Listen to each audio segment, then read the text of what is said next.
Ba-da-bum, ba-da-bum, ba-da-bum, ba-da-bum, ba-da-bum. Did it work? Did it turn on or did it not turn on? Yeah? It says it's live. It says. It's loading. I restarted the page because sometimes, I don't do what I want to do. And we good to go. Okay. Hi everyone. Welcome back to Leah's Lifestyle. I am so glad you can be here on another very highly sensitive person. Book club reading today. Read aloud. Where were we at? We were at page 167. We are starting on chapter 8. We're going to read through chapter 8. I'm going to read 168. That's not bad. 167 to 188. And it's like half pages, so, that's 20 pages? 20 pages isn't bad. 20 pages isn't bad. I think we did we do more than that yesterday? I think we did 30 pages. 25 yesterday. So 20 shortly. That's not bad. Not bad at all. Okay, let's get into it. I did do my notes from yesterday, so don't forget to do those from all the questions from yesterday's book. The pages that I wrote down that our questions were on were 140 to 141, 142, 145, 147, and 160 to 161 if you need to go back and find those questions again. Let me take a little sippy sip and we'll get going. My kitty says hello.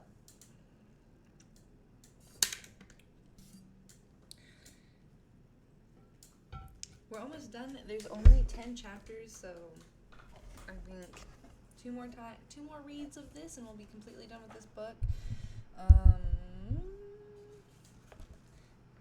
And then I gotta pick a new book. I think I know which book I want to do, but it's very intense, so I'll take any suggestions if anyone has any suggestions of books they would like me to read. Alright, here we go. Chapter 8. Healing the Deeper Wounds, a Different Process for HSPs. Remembering a sensitive friend from the past.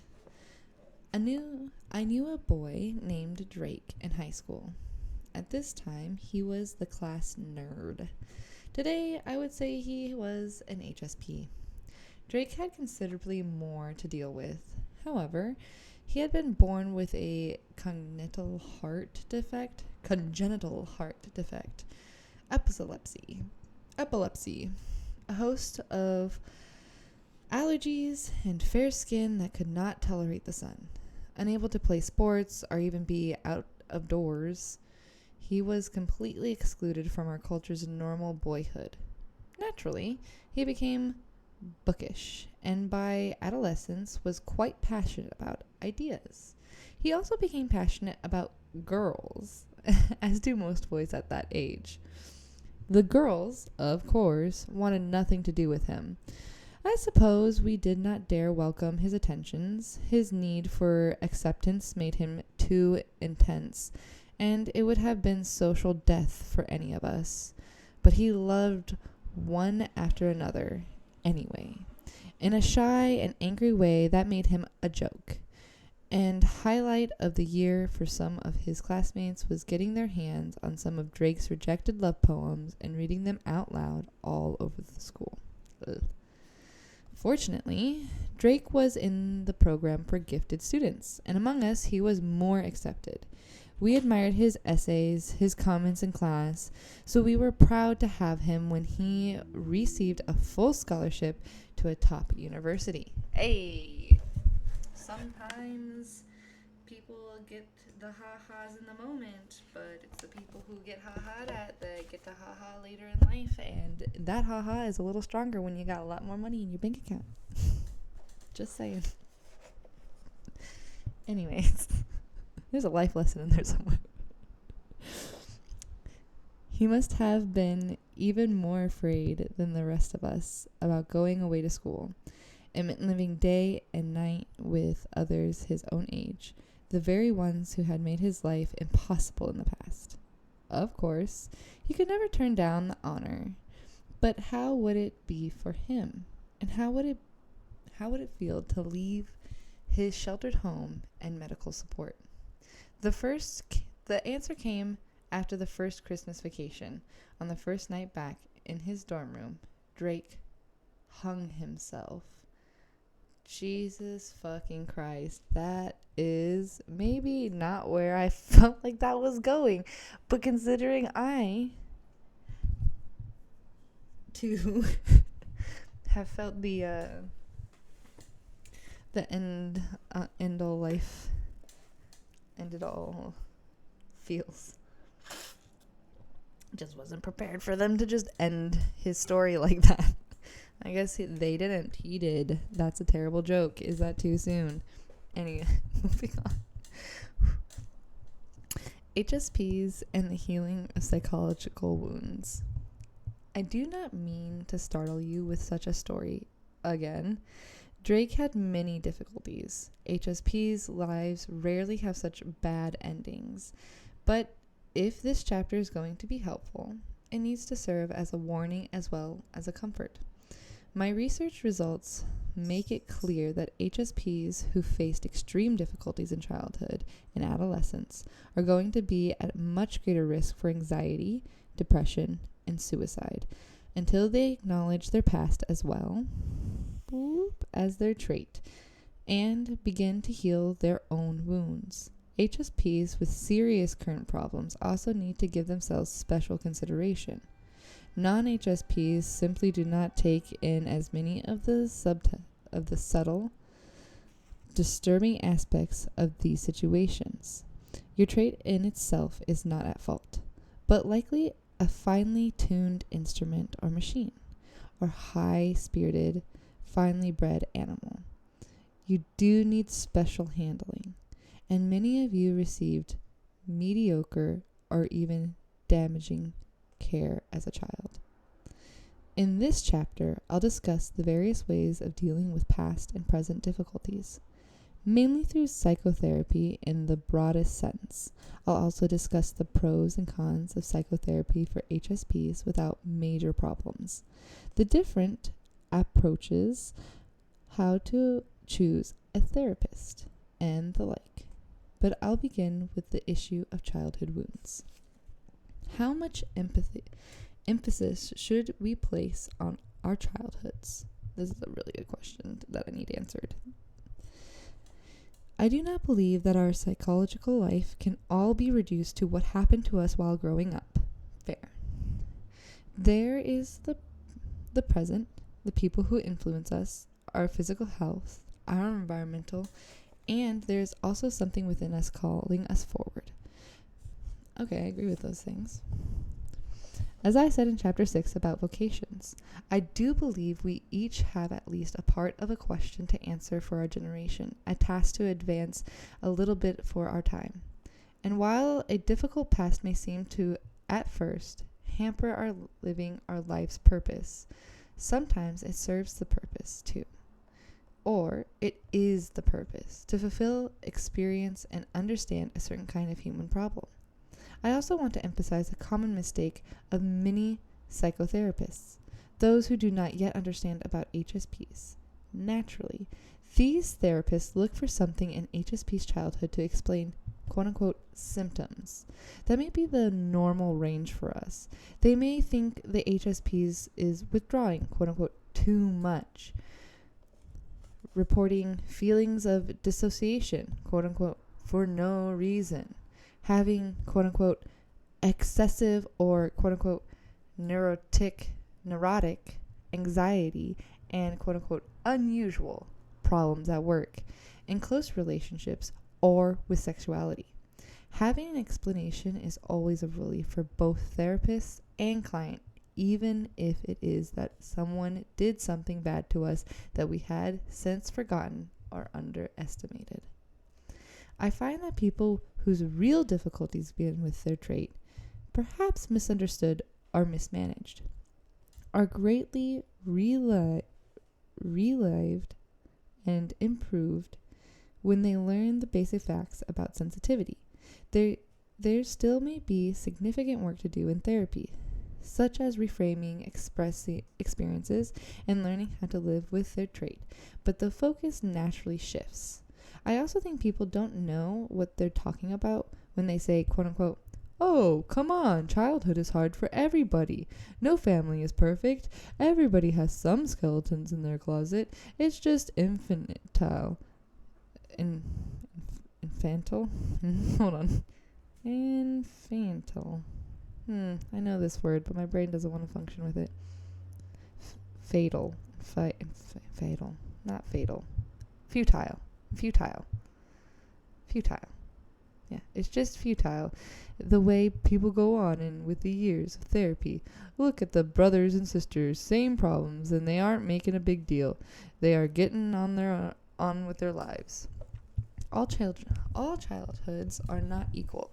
Some are truly horrible, and they can differ within the same families. Statistically, analysis of the influence of family environments on different children in the same family show no overlap. Your brothers or sisters lived a totally different childhood. You had different positions in the family, different early experiences, even in a sense, different parents, given how adults change with circumstance and age. Finally, you were highly sensitive.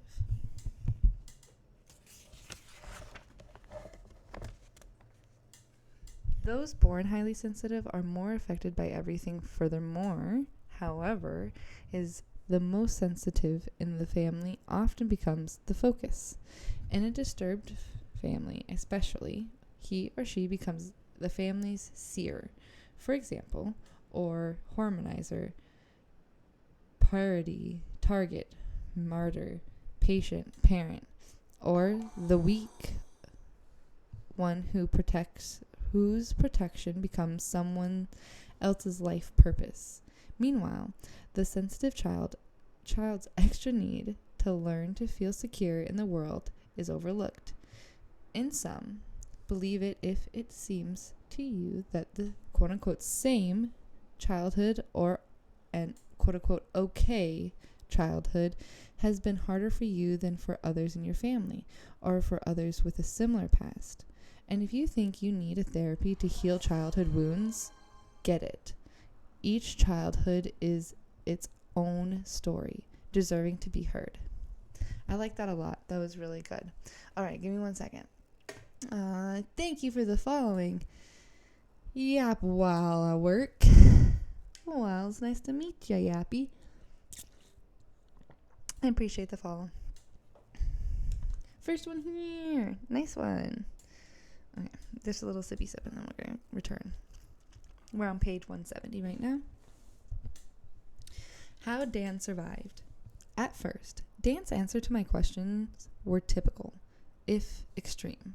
For an HSP, he considered himself highly introverted and had always needed a lot of time alone. He disliked violence in any form. He told me that he managed that accounting office for a large nonprofit agency where he thought he was appreciated for being kind and quote-unquote diplomatic. He found most other social situations too draining, but then the interview returned to his dislike of violence. Dan recalled frequent brawls with his brother, who would hold him down and pound and kick him. Siblings abuse remains one of the least studied forms of family violence. Meanwhile, I was wondering what else was wrong, why this bullying had been allowed in his family. I asked if his mother had considered him a sensitive child. Quote, "I don't know. She wasn't very attentive." End quote. I read a flag.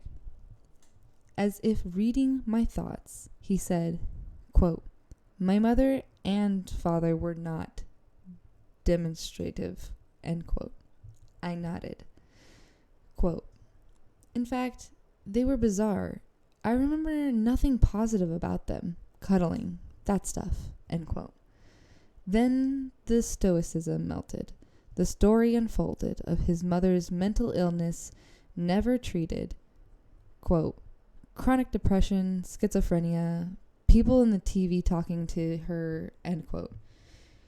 Binge alcoholism, sober Monday through Friday, quote unquote, drunk and gone from Friday night to Sunday morning. Quote, my father was an alcoholic too. He'd hit her, beat her. It was always get out of control, end quote. When drunk, his mother would always tell him the same story of her own mother being a cold and withdrawn individual, of her only caretakers being a succession of maids and nurses, of her father's illness, and of being forced to stay home with him day after day as he was slowly dying. So often, this is the story, lack of nurturing, generation after generation. Quote, she would sob and sob when she would tell it. She was a good woman. She was the sensitive one, far more than me, end quote. And at the same breath, quote, but so vicious. She could always find my Achilles heel. She had the incredible knack, end quote. HSPs are not all saints. Wow, this story of him talking about his mother really hits. It's so stupid. Dan was struggling with a terrible ambivalence that develops when a child's only protector is also dangerous.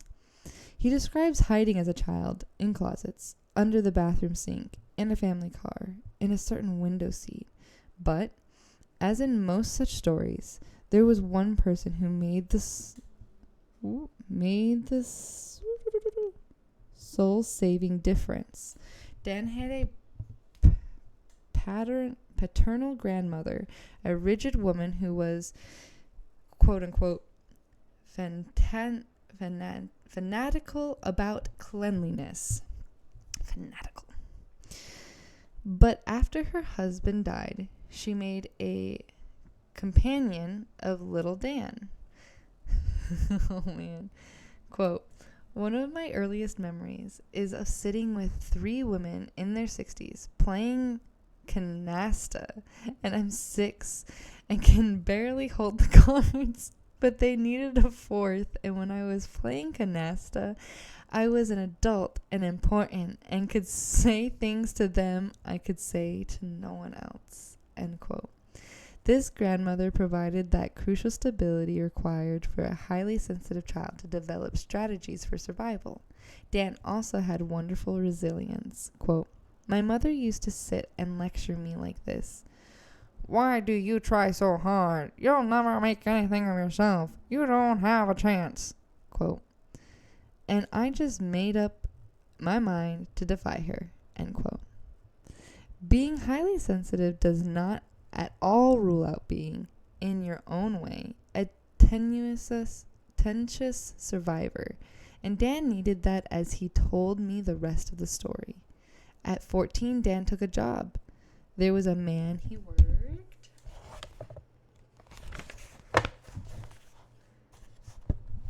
worked with whom Dan looked up to because he was well read and talked to Dan as an adult.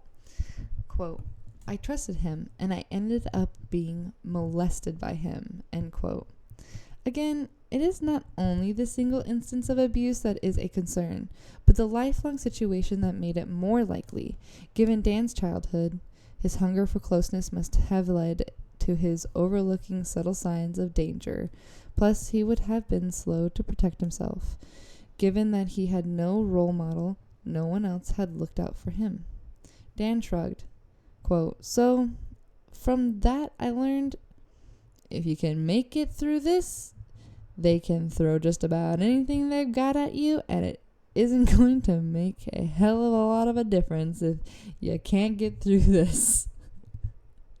End quote. Jesus. Yeah. Man. Okay. Dan married his childhood sweetheart, who had a family as disturbed and chaotic as his own. They had made up their mind to make it work, and they had for 20 years. Part of their success was due to firmly establishing limits with his family and hers. Quote, I know how to take care of myself now, end quote. Some of that lesson came from 3 months of psychotherapy the year before, when he had fallen into a deep depression. He had also read many books on the psychotherapy of codependence and on adult childhood alcoholics. Their groups, however, he did not attend.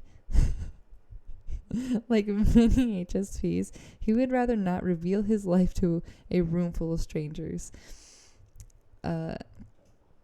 Quote, permission to do what I need to do, that has been most important.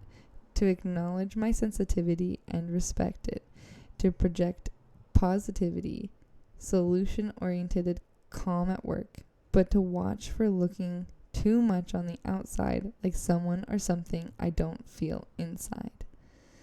Because inside, there's a black hole. Sometimes I can't think of a single reason to go on living. I just don't care if I live or die. Then, in the same, end quote. Then, in the same even tone, he told me he had a friend, a psychiatrist, who was helpful, and 2 other friends who are counselors, and that he knew there was a richness resulting from his sensitivity in combination with his life experience. Quote, I am deeply moved by things. I hate to miss the intense joy of that, end quote. He smiled bravely. Quote, although there's a lot of loneliness, it takes longer to appreciate the grief in life, but life is about both. I search for spiritual answer, end quote. And so Dan survives. That's actually so crazy because I feel like Dan and I have a very similar thought process, and maybe because we've gone through similar things, it sounds like he's had a very similar experience with his mother and relationships. This one part too here where he was like talking about, where is it? I just went.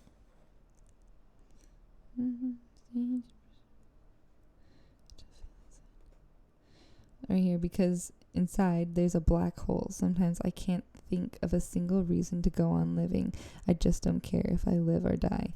That is so intense, but like I feel like I don't know how many times I've probably thought exactly this exact same phrase. And then I feel like that thought process is like what forces you into doing things where like you put yourself in situations where you're not paying attention to the danger signs because like your brain's like, I don't care. Like it doesn't matter if it's dangerous because I just don't care. I don't care to be here. So if it is dangerous, then it will kill me. If it's not dangerous, then I just don't care. I'm here still. Like, oh well.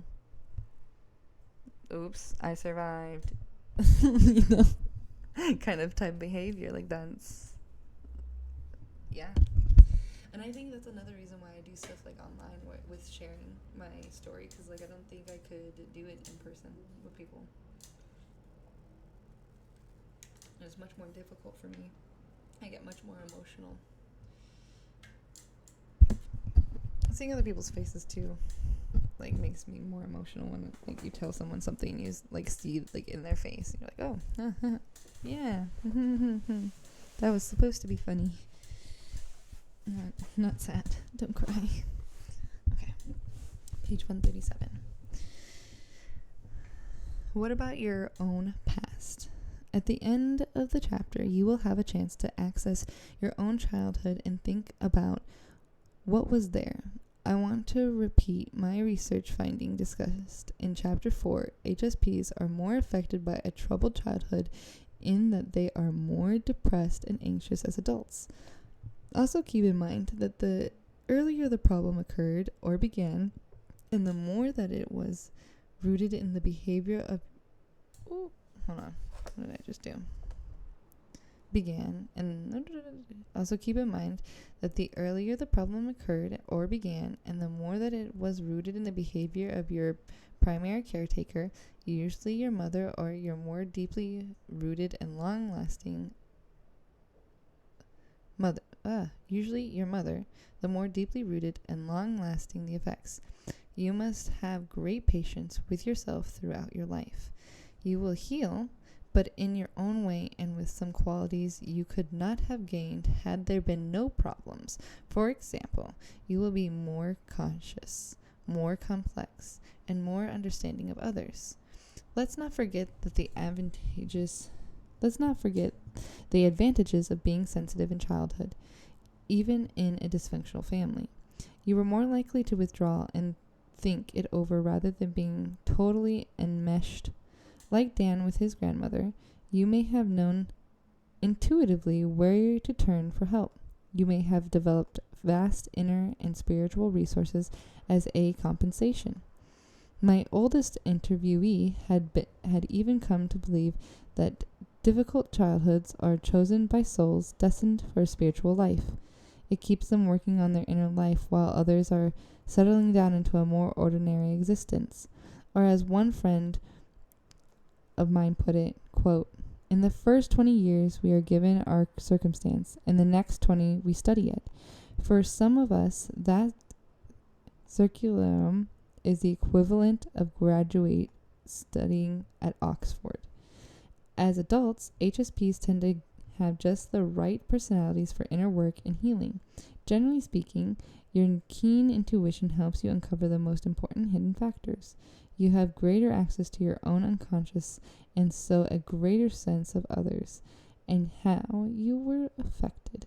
You can develop a good sense of the process itself, when to push, when to back off."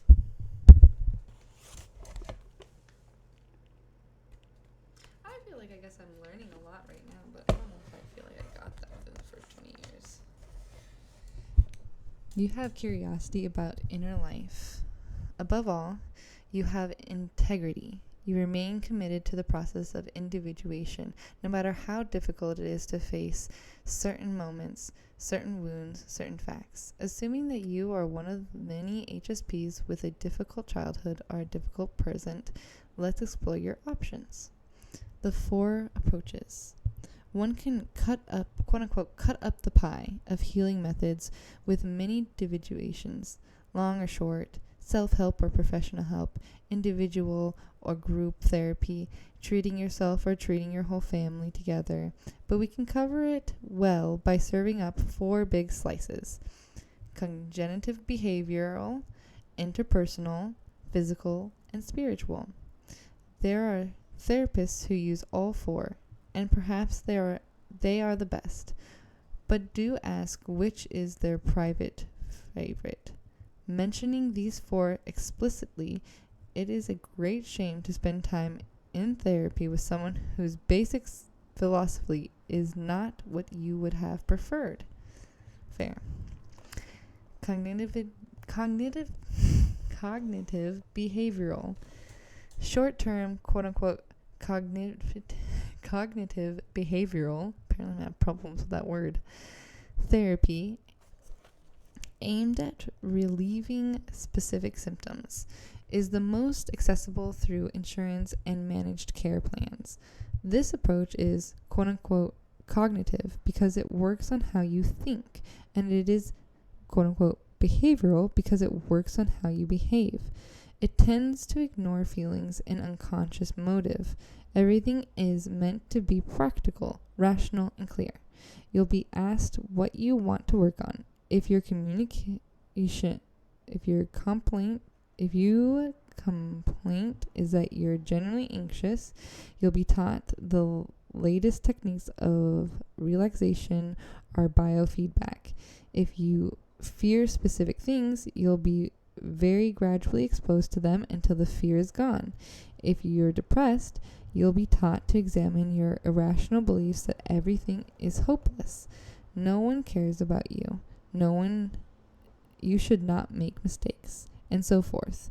If you persist in those beliefs while depressed, you'll be taught ways to stop those thoughts. If you're not engaging in specific tasks that might help you psychologically, like getting dressed and going out each day and making friends, you'll be helped to set goals around those specifics. You'll learn whether skills you need to meet your goals and how to reward yourself when you do. If you're struggling with stress from work, a divorce, or family problems, you'll be helped to reframe them in ways that include more of the facts, more insight that will help you cope. These methods may not seem very deep or glamorous, but they often work and are always worth trying. The skills will be useful even if they do not fix everything, and the increase in self-confidence from solving one's difficulty often improves life generally. Besides, learning these techniques in psychotherapy, you can find all of the techniques in books, but it usually helps to have a caring coach to take you through the steps. You and a friend might be able to do it that for each other, but the professionals have a considerably more experience. In particular, they should know when to drop an approach and try another. 1 second, guys. Let's see. Stretch. Yep, while I work. Thanks. I appreciate that. I will do that. While we continue talking, I also need a water break. So real quick. Little sippy sippy. Thank you for that stretch. I appreciate it.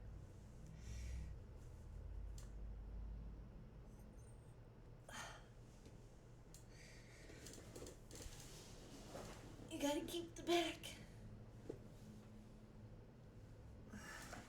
And the shoulders happy. Especially when you're sitting at a computer. Sit a little more straight. Alright. Back to it. Page 175. Interpersonal. Interpersonal orientated psychotherapy is what most people think of as quote-unquote therapy. Examples are Freudian, Jungian, objects relations, Gestalt, Rogerian, or clinic centers, transactional and analysts, existential, and most electric therapies. Eclectic? Okay. That's a lot actually. They all involve talk and making use of the relationships between you and other person or persons, often a therapist, but sometimes a group or peer counselor.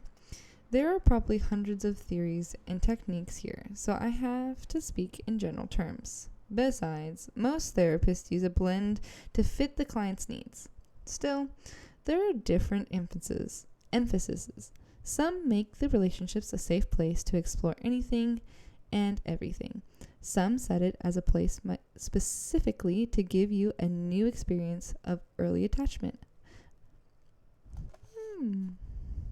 A new mental picture of what to expect in future close relationships. Some say it is a place to mourn the past and let go of it, find meaning in it. Others, a place to observe and try new behaviors. Still others, a place to explore your unconscious until you are in better harmony with it. You and your therapist work together on your feelings about the therapist, other relationships, your personal history, your dreams, maybe, and anything else that comes up. Not only will you learn from what it is discussed, you'll learn how to do this kind of inner work on your own. Disadvantages? One can talk and get nowhere if the therapist is not skilled, or your real problem lies elsewhere. The therapist has to understand his or her own issues to a great degree. It can take years to work through your prior relationships, the one with the therapist plus your existing ones, but sometimes great progress is made in just a few months. as happened with Dan. Let me see what's up. Savage. Another stretch. We'll do it a little bit later. I just did it. Physical. Physical approaches include exercise, improving nutrition, or being careful about food allergies. Acupressure, herbal supplements, massage, Tai Chi, yoga, Rolfing, bioenergetics, dance therapy, and of course all the medications, especially antidepressants and anti-anxiety drugs. Indeed, today physical approaches mainly mean medications prescribed by a psychiatrist, which chapter 9 will discuss. Anything done to the body will change the mind. We expect this to be the cause with drugs specifically designed for that purpose. But we forget that our brain, and therefore our thoughts, can also be changed by sleep, exercise, nutrition, environment, and the state of our sexual hormones, to name a few factors we can often control ourselves. Oh, those are factors we can control ourselves. Nice. It is equal true that anything done to the mind will also change the body. Medication, telling our troubles to a friend, or even just writing them down. Each quote-unquote talking therapy session must change the brain. Thus, it should not be surprising that 3 forms of therapy discussed so far, cognitive behavior, interpersonal, and physical, have been found to be equally good for curing depression. So you do have a choice. That's cool. Spiritual approaches include all the things people do to explore the non-marital aspects of themselves and their world. Spiritual approaches comfort us, telling us there really is more. Telling us there really is more to life than what we see. They heal or make more bearable the wounds received in this world. They tell us we are not trapped in this situation, that there is more. Maybe there is even some order to plan. Goodness, come on. Maybe there is even some order or plan behind it all, a purpose. Additionally, when we open to a spiritual approach, we often begin to have experiences that convince us that there truly is some more here to know. Then we want a spiritual approach to therapy. Anything else would seem to leave out any important aspect of life. Some therapists are mainly spiritually orientated. But be sure to ask before you begin and think about whether you feel comfortable with the person's particular spiritual path. Or you can speak out. Clergy members, spiritual directors, or other directly associated with a religion or spiritual practice. In this case, explore carefully whether they have subtle psychological training to do the work you agree to do together. I think I need more water. I'm not sure why I'm blubbering everywhere. Pop.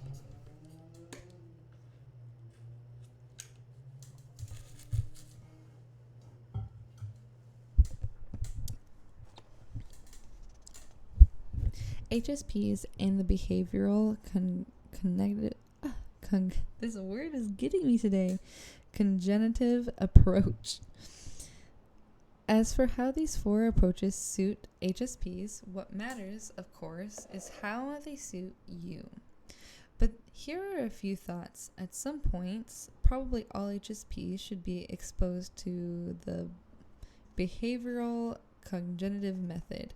As discussed in Chapter 2, HSPs benefit from fully developing the brain system that gave us control over where we place our attentions and how we handle conflicts between the activation and pause to check system.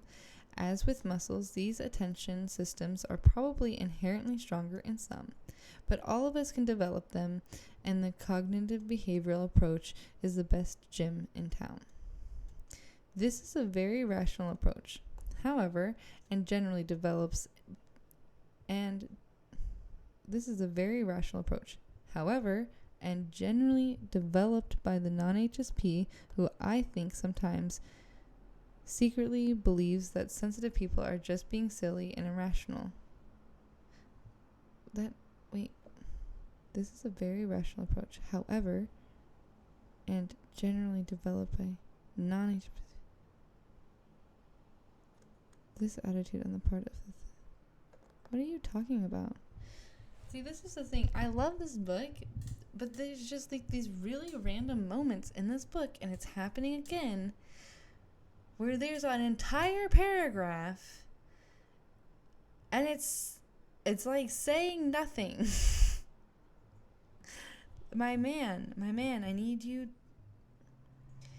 I get why they're putting this here. Like when I fully read it, I get it. But like, why do I have to read almost an entire paragraph? That like I can't, like there's no connection, and then like the last sentence is like, and now it all makes sense. Like just put the first sentence there, then give me the rest. Like I give me context first. Why are we? It's fine. I'm just being salty. I'm just being salty about the way it's written because I don't get it. I don't. Maybe I'm being too sensitive. Anyways, I'm going to start from the top of this. This sentence is really hard to read, though. Okay. This is a very rational approach, however, and generally developed by the non-HSP, who I think sometimes secretly believes the sensitive people are just being silly and irrational. This attitude on the part of a therapist or book author can lower your self-esteem and raise arousal, especially if you fail to research the level or goal that they set for you. It will be implied that this goal is quote-unquote normal, but it may rely on the goal of being like them or like the majority of people, ignoring differences in the temperament. A good cognitive behavioral therapist, however, will be attuned to individual differences as well as the importance of self-esteem and self-confidence in the psychological work. See, that's the thing. That was a whole entire fucking paragraph, and that was literally, like, all they needed to say was to find a good therapist. Just make sure that they don't have the idea that people are just being silly when they're emotional. Like, what? That was 2 sentences. They made it a whole paragraph. It's fine. Again, it's fine. And again, they ended it with the reasoning and started it with the description. I don't know why. I feel like reasoning should come first, then you describe. But that's just me. That's just me. And we disagree on how to write this book. And that's okay. That's fine. We can disagree. You don't have to bring it up every single time. You don't have to bring it up, Leah. Just let it go. Thank you. Okay. Thanks for my TED. Welcome to my TED Talk. 10 pages. We're at 10 pages. I can do it without another complete 10 pages.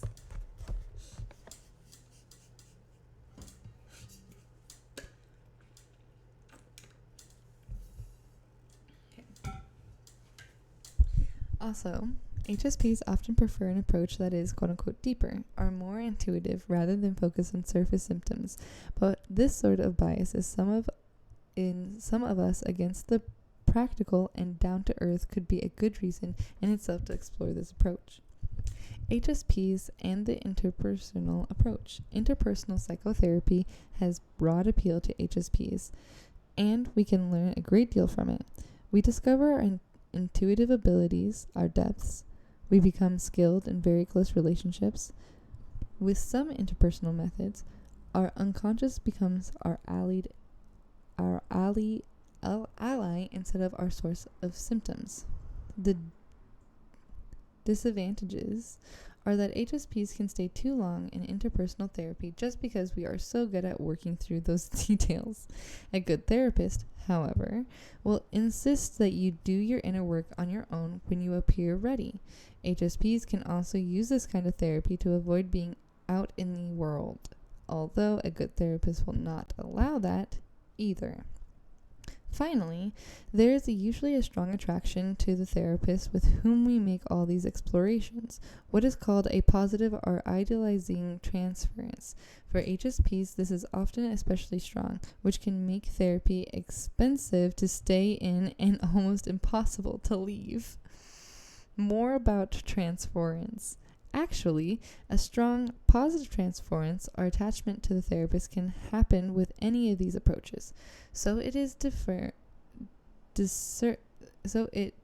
deserves further comment. Transferences are not always positive. They are thought to be the transfer of repressed feelings you once had towards important others in your life. So anger, fear, and all the rest are possible. But positive feelings usually predominate, increased by gratitude towards the therapist, the hope for help, and the displacement of all sorts of other feelings onto this target. A strong positive transference has many beliefs by wanting to be like the therapist, or liked by him or her. You will change in ways you otherwise never would have attempted. By facing the fact that the therapist cannot be your mother, lover, or lifelong friend, you face a bitter reality and learn to handle it. By realizing the nature of these feelings, the person seems perfect. It would be heaven to be with him or her. You think about where such strong feelings might be more appropriately directed. Finally, it can be nice to enjoy the help and company of someone you like so much. Still, the transference can be the equivalent of an intense love affair with a person who cannot reciprocate. And if your therapist does, it is unethical behavior. You are seeing the wrong therapist and need more professional help to get you out of the situation, as you probably cannot on your own. Oh gosh. As such, it can be unexpected, unwanted, rough experience. A strong transference affects your self-esteem in that you may feel utterly dependent and ashamed.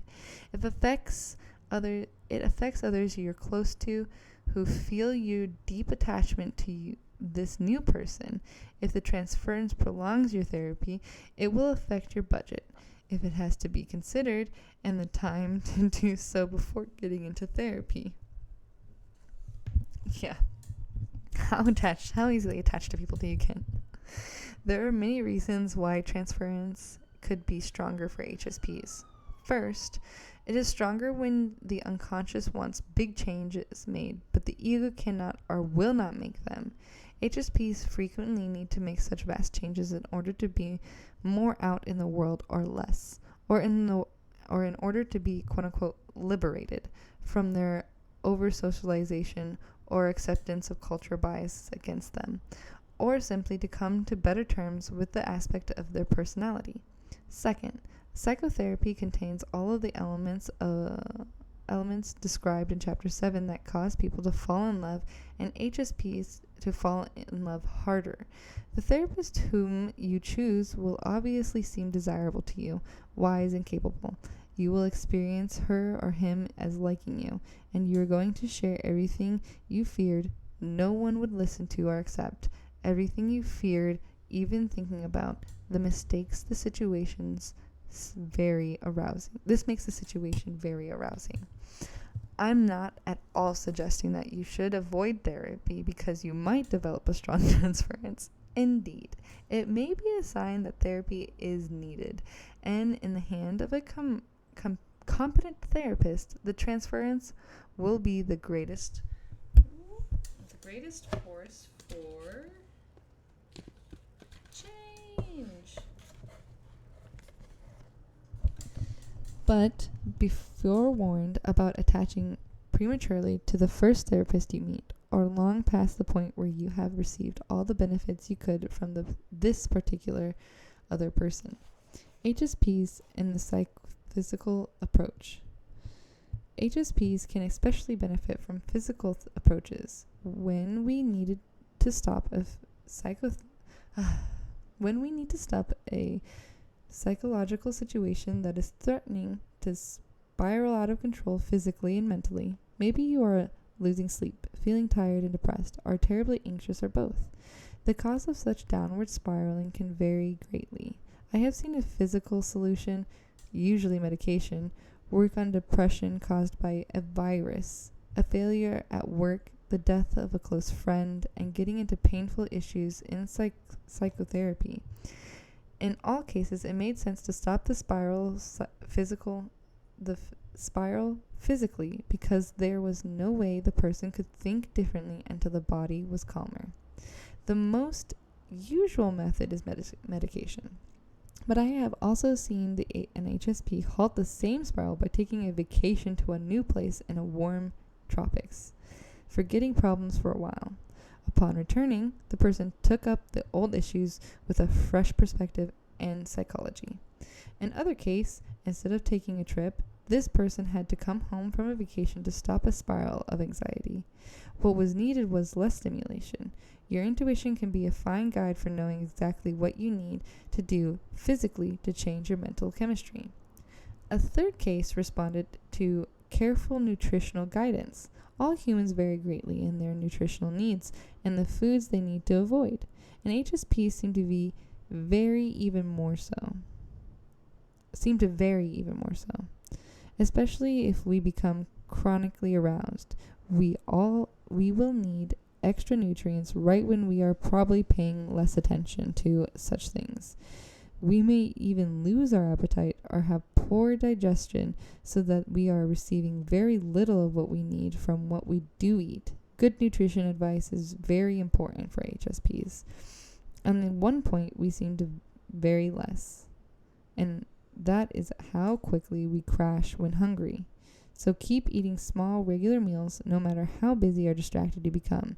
If you are an HSP with an eating disorder, you are certain to be headed for serious trouble until you solve it. And there are many resources out there for doing that. No joke, I would have to say I strongly think that one of my biggest issues over the years has been my food intake.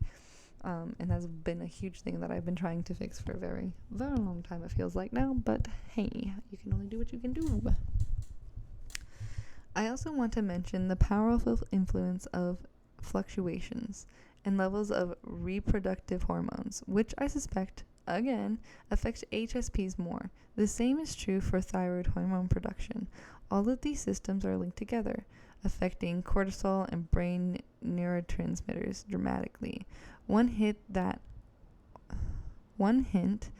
hormones are the problem is the kind of inexplicable mood swings in which you are feeling okay 1 hour and the next everything seems hopeless, worthless, or similarly huge variations in energy and mental clarity. No joke, I literally had people tell me they thought I was bipolar.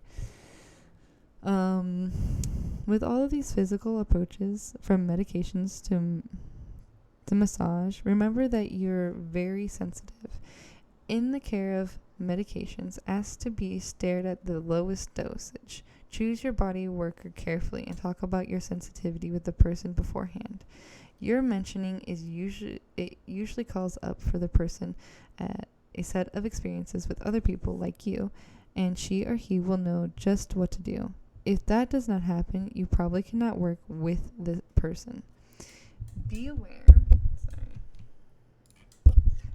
that there can be strong transfers to body workers, just as to psychotherapists. This is especially true if they work on your psychological issues too. The combination, in fact, can be so intense that I think it is often unwise, at least for HSPs. The longing to be held, comforted, understood can be explored and to some extent gratified either through words or touch, but both from the same person is too much like what you may long for and be just too confusing or upsetting.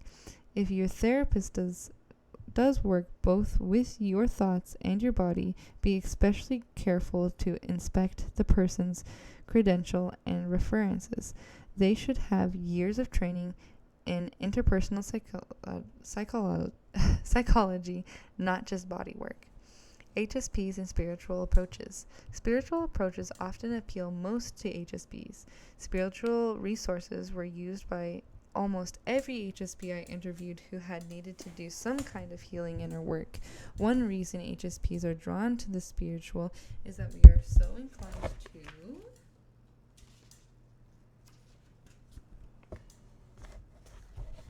look inward. Another is that we sense that we could master distressing situations if we could calm our arousal by seeing things differently. Transcend love, trust. Most spiritual practices have the goal of achieving exactly that sort of perspective, and many of us have had spiritual experiences that have indeed been reassuring. Still, there are disadvantages, or at least dangers, to a spiritual approach, especially when it is followed exclusively. First, we may be avoiding other lessons, like learning to get along with people or understanding our bodies, thoughts, and feelings. Second, there can be positive transference to spiritual leaders or movements, too. And often these leaders and movements are unskilled in helping you grow beyond that sort of over-idealization. They may even foster it, since these feelings make you ready to do whatever they suggest, and they're certain that that is good. I hate when there's two that's. It's literally certain that is good for you. I'm not speaking just of quote-unquote cults. One can feel the same sort of over-idealization for a nice minister of a mainstream church and have it mishandled much the same. Third, most spiritual paths speak of the necessity of sacrificing the self, the ego, the personal desires. Sometimes one is to abandon oneself to God, sometimes to the leader, often easier, by far more questionable. I think there comes a time in life when some kind of sacrifice of the ego's perspective is exactly right. There is some truth in the Eastern view that the ego's desire are the sources of suffering, and that focusing backwards on our personal problems distracts us from the present, our true responsibility, and keeps us from preparing for what lies ahead beyond the personal. However, I have seen many HSPs abandon their ego too soon. It is an easy sacrifice if you think your ego is not worth much, and if you know someone who has truly managed to abandon the ego, such a person so glows with spirituality that you cannot help but want to do the same. But a charismatic glow is no guarantee. It may simply reflect a quiet, stress-free, well-disciplined life, rare enough in these times. The glowing, saint-like soul may still be a mess psychologically, socially, and sometimes even morally. It can be as though bright lights are on upstairs, but the lower floors are dark and unkept. Real redemption or enlightenment, as much as it can be achieved in this world, comes through hard work that does not skirt tough personal issues. For HSP, the tough task of all may have nothing to do with renouncing the world, but involve going out and being immersed in it. I would have to agree with that. I think that's true too. In psychotherapy, useful for HSPs without specific adult or childhood problems. If you have no serious traumas or earlier wounds to heal, you may decide that with the knowledge this book provides you will not need any other help with your life, at least for now. Psychotherapy, however, is not necessarily about fixing problems or alleviating symptoms. It can also be about gaining insight, wisdom, and developing a partnership with your unconsciousness. Of course, you can learn greatly about doing inner work from other places: books, seminars, conversations.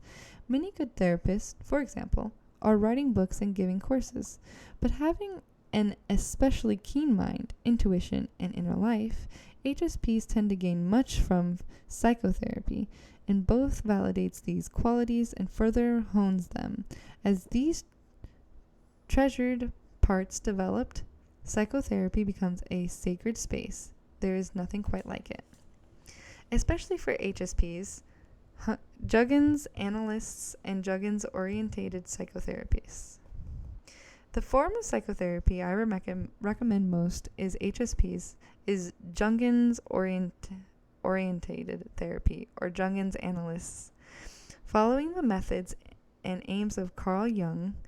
If there are childhood traumas to work with, however, one must be certain that the Jungins also has training in these areas. Jung's approach emphasizes the unconscious, as do all quote-unquote deep psychotherapies, such as Freudian psychoanalysts or object relations approaches, all of which would fall into the category of quote-unquote interpersonal. But the Jungian approach adds the spiritual dimension by understanding that the unconscious is trying to take us somewhere, to expand our awareness beyond our to expand our awareness beyond the narrow ego's consciousness. The messages are coming to us all the time. As dreams, symptoms, and behaviors that our ego considers to be problems. We need only to pay attention. The purpose of Jungian therapy or analysis is, first, to provide a container in which frightening or rejected material can be examined safely. The therapist is like an experienced guide in the wilderness. Second, it teaches the client to be at home in the wilderness too. Jungians do not seek cures, but a lifelong engagement in the process of individuation through communication with the inner realms. Because HSPs have such close contact with the unconscious, such vivid dreams, and such an intense pull towards the imagination and spiritual, we cannot flourish until we are experts on this facet of ourselves. In this sense, Jungian's depth work in the training around for today's Royal Advisor class. In a sense, Jungian's depth work in the training ground. What?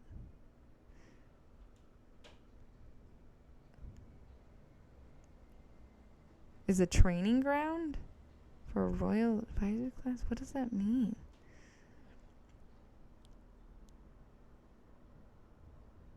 Okay. I get that, like, she's trying to be like, oh, this is like comparison, but then why don't you just tell us about it? Why are you making a comparison and just like not tell us what the depth work is? Whatever. All right. You are in the quote-unquote Huggins analysis. When you see a Huggins analysis, someone trained by the Huggins Training Institutes, usually analysis are already competent therapists and can use any approach that seems beneficial. But they obviously prefer Jungian analysis. Jungian's analysis hope to work with you for several years, perhaps 2 times a week. Analysis usually charge more because of their extra training. You can also see a non-analysis, a Jungian-oriented psychotherapist, but you will want to ask what kind of training is behind the Jungian, quote-unquote Jungian. Some have the benefit of extensive reading, coursework, internship, or a long personal analysis. The personal analysis is especially important. Some Jungian training institutes offer low fees if you are interested in seeing someone still learning, an analysis candidate, or a psychotherapist intern. These people will be skilled and enthusiastic, so you may be getting a bargain. The only problem is that finding a good match with your personality, considered essential in Jungian's work, may be harder to achieve. Also, beware of Jungians with outdated sexist or homophobic attitudes. Most Jungians have attitudes in tune with their culture rather than Jungian's Victorian Switzerland. They are encouraged to think independently. Jung himself once said, quote-unquote, "Thank God I am young and not a Jungian." But a few fellow Jung's quite narrow ideas about gender and sexual preference. Jungian's quite narrow ideas. Wait. But a few fellow Jung's quite narrow ideas in gender and sexual preference. What? I don't see.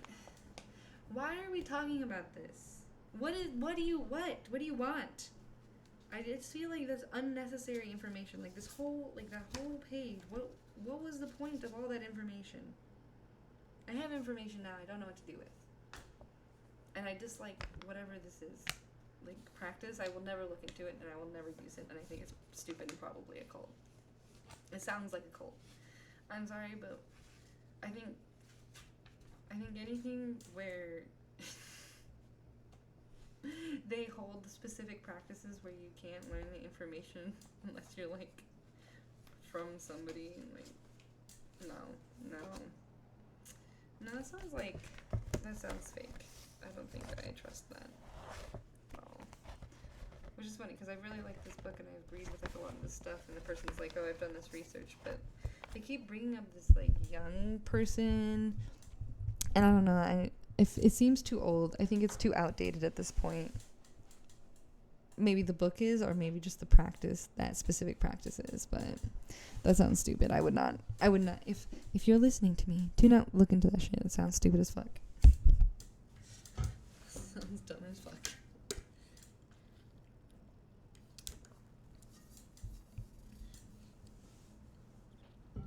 But it's nice to know that there's multiple different types of therapy I can't look into.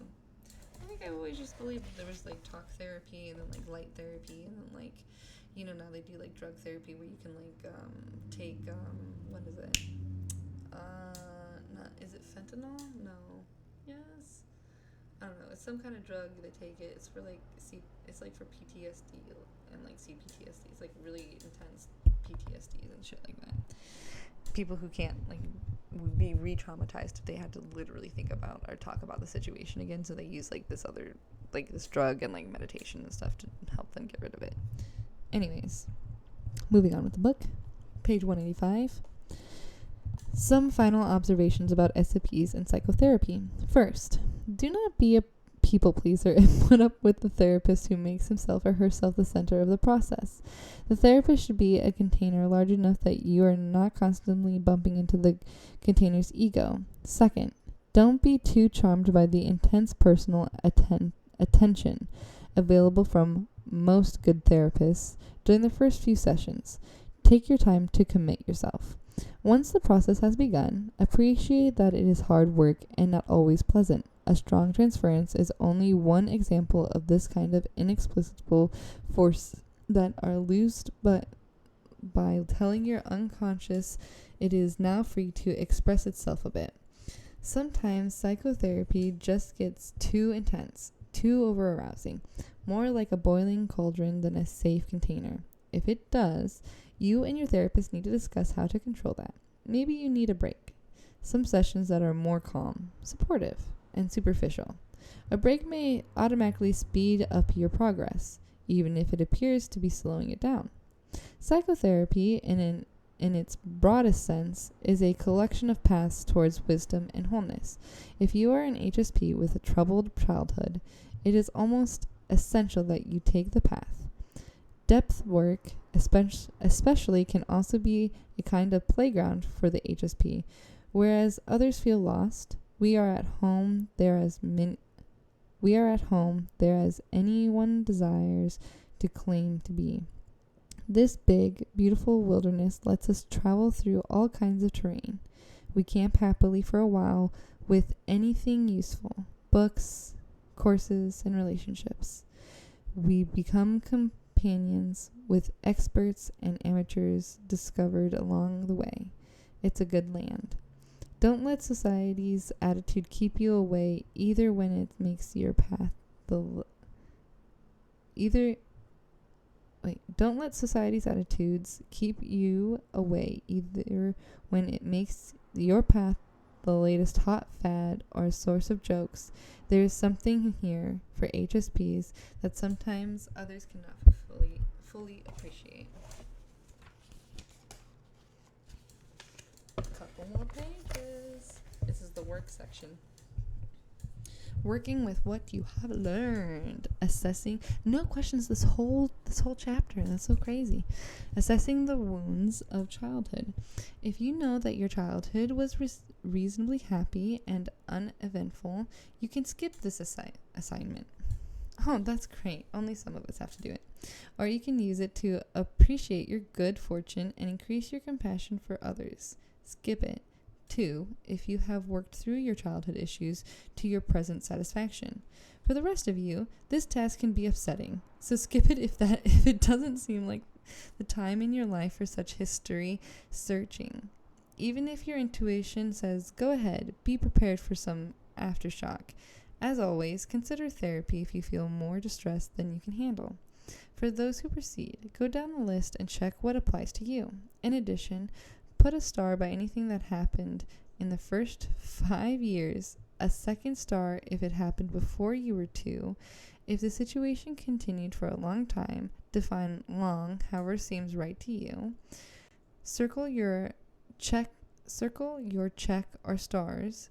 Do the same if circle your check or stars. Do the same if the event still seems to rule your whole life. These little checks, stars, and circles will give you some idea of where the biggest issues lie without trying to attach numbers. All right, Mom. There is an entire 2 pages worth. And so I'm just going to go down and read down from it, but I'm also going to mark, because I'm going to write down, when I do it, I'm going to write them down on this. So I'm just going to write down here, 116, to 186 to 188 are the page numbers for me that I'm going to do. You guys can do them too. Now I'm just going to read them to you guys, so you just star and check mark away and circle anything that feels like it's been a long time. Okay, here we go. Your parents were unhappy about the signs of your sensitivity and or were unusually poor at dealing with it. You were clearly an unwanted child. You were cared for by multiple caretakers who were not your parents or other loving people close to your family. You were intrusively overprotected. You were forced to do things you feared, overriding your own sense of what was okay for you. Your parents thought something was basically wrong with you physically or mentally. You were dominated by a parent, sister, brother, neighbor, schoolmate, etc. You were sexually abused. You were physically abused. You were verbally abused, taunted, teased, shouted at, criticized consistently, or the self-image mirrored back to you by close others was extremely negative in any way. You were physically not well cared for. You didn't get enough to eat, etc. You were given little attention, or the attention you received was entirely due to your exceptional achievements. You had a parent or close other who was an alcoholic, a drug addict, or mentally ill. You had a parent who was physically ill or disabled much of the time and unavailable. You had to take care of one or both parents, physically or emotionally. You had a parent whom a mental health professional would recognize as being narcissistic, sadistic, or in some other way extremely difficult to live with. At school or in your neighborhood, you were the victim, a target of abuse, teasing, etc. You had other childhood traumas besides abuse, major or chronic illness, injury, handicap, poverty, or natural disaster. Your parents were under unusual stress due to unemployment. Your social environment limited your opportunities and or treated you as inferior due to your being poor or minority, etc. There were major changes in your life over which you had no control: movies, deaths, divorce, abandonment, etc. You felt a strong sense of guilt over something you felt you were at fault for and could not discuss with anyone. You wanted to die. You lost your father through death, divorce, etc. Were not close to him and or he was not involved in your upbringing. You lost your mother. Same thing. Either of the both two were cases of either of the above two were cases of clear and voluntary abandonment or rejection of your personality, or you believed you lost your parents through some fault of behavior of your own. Wow. A brother, sister, or other close family member died or was otherwise lost to you. Your parents fought continually and or were divorced and fought over you. As a teenager, you were especially troubled or suicidal, or you abused drugs or alcohol. As a teenager, you were in constant trouble with authorities. That's all of them. Last chapter of this last paragraph of this chapter, 188. Now that you are done, look at the pattern of checks, stars, and circles. If there aren't many, celebrate and express your gratitude where it is due. The presence of quite a few has probably brought up fresh pain or fear of being deeply flawed or damaged. Let the full picture of your history come to the fore. Then bring into focus your own best traits, talents, and accomplishments, plus all the helpful people and events that offset the negative. Then spend a few moments, maybe take a walk, to honor the child who endured and contributed so much, and consider what he or she needs next. And that is it, guys. Don't forget, if you find this on YouTube, I'll be back again with the next chapter, chapter 9. We'll start on page 189. And don't forget to like, share, and subscribe.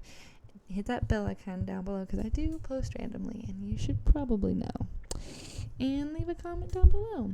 What did you guys like out of chapter... What was that? That was chapter 8.